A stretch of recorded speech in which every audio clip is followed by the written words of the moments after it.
good hike in the. But that's not true. Right, and if you do that on snow, it doesn't hurt That's not as true. bad. I cross country skied. Yeah, but it doesn't hurt that I bad. had a house in a madhouse, you know.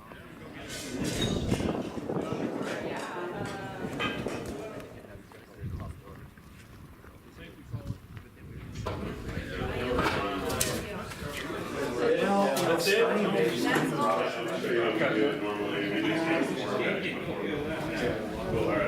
Are you still at WSU? I'm with the estate. Okay.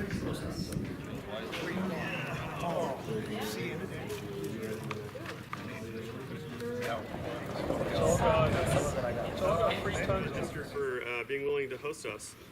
So over the past 14 years, WSU and TILF have organized and facilitated over 100 farm walks.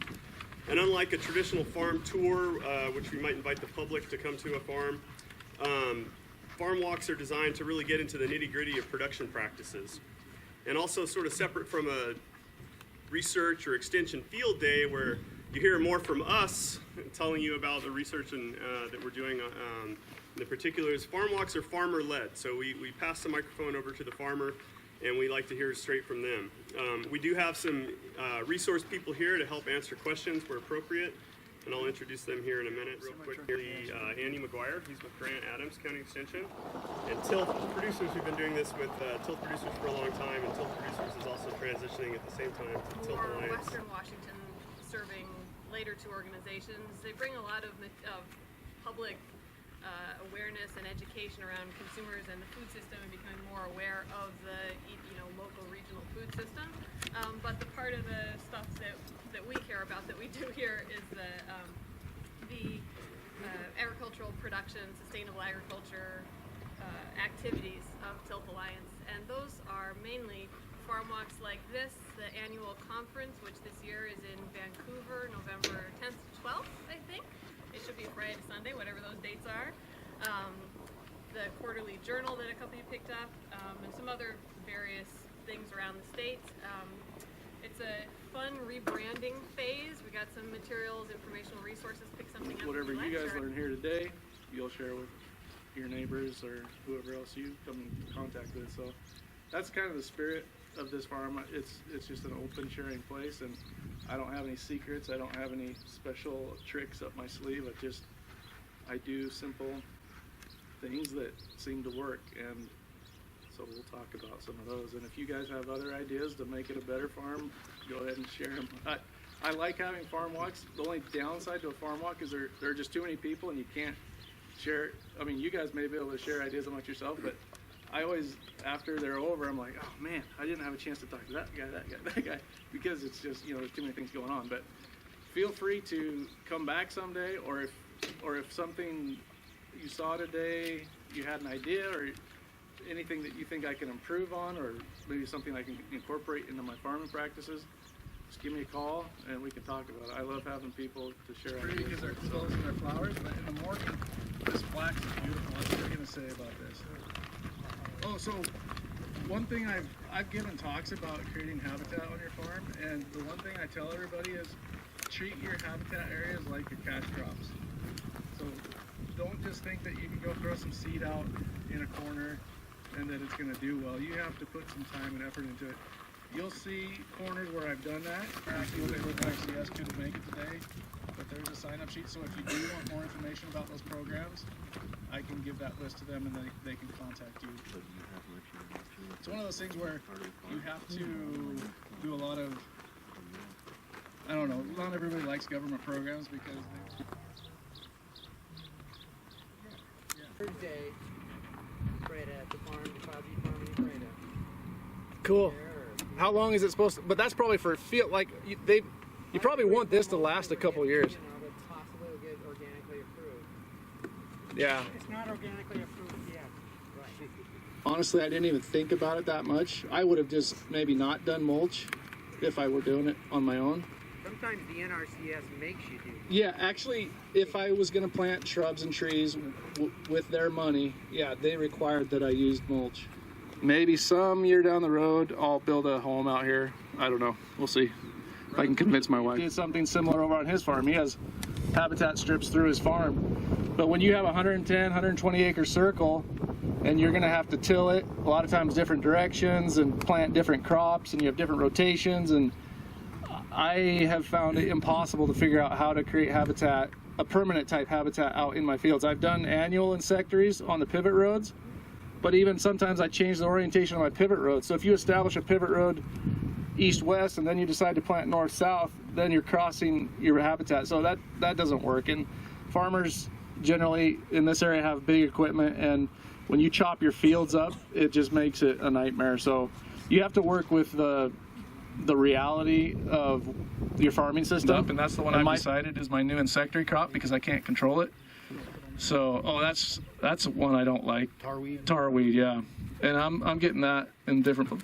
That type of weed I probably would come in and maybe try to pull before it goes to seed, because I don't want that one getting going. And there's this purple mustard that's all over the place.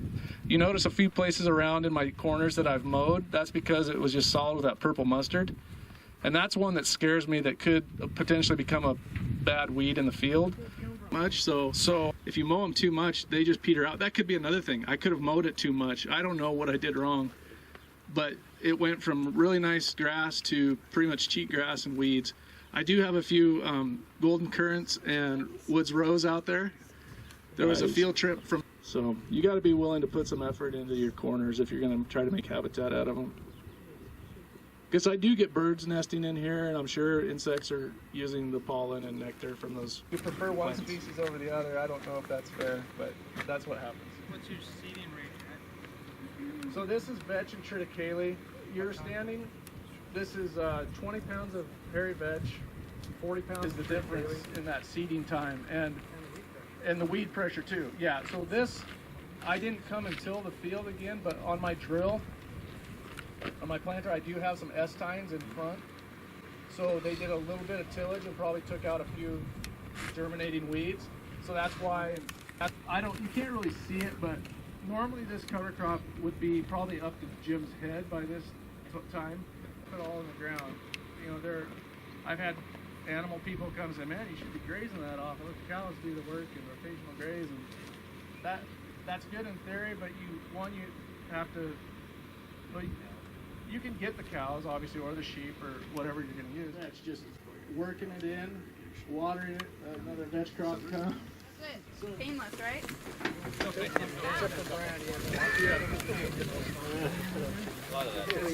And I left it, I didn't work it because I want you guys to tell me what I'm going to do to control my morning glories. And then what? Then sell them to your crew over there, and they'll eat them for dinner. Problem solved. Okay. I got to decide who's going to do this. I used to have a guy that drove the spader all the time. There's a little trick to it. When you put it in the ground, it's got an accumulator to get it to settle down, and we haven't played with it this year, so it might be a little bit before we figure out how to get the thing to sit down. But the mowing is pretty obvious. I wanted the front mount mower because I didn't want to be driving over the cover crop, and then it's really, if you go slow enough with a flail mower, you can actually suck the vetch back up. But I used to do that, so I like it, but I don't know for sure if it's the best thing for the soil. You know, obviously all that tillage.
This is 3 years ago.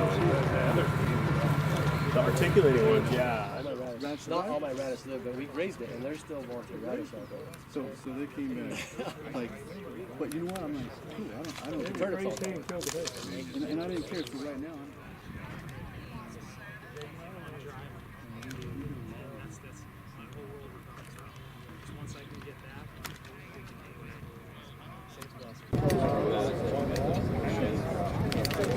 Nick Andrews, and they walk through this with pictures, but we give you a live demonstration. So they talk about 3 different methods. So David is doing the method we usually do, where you work the quadrat down over the cover crop and take a sample.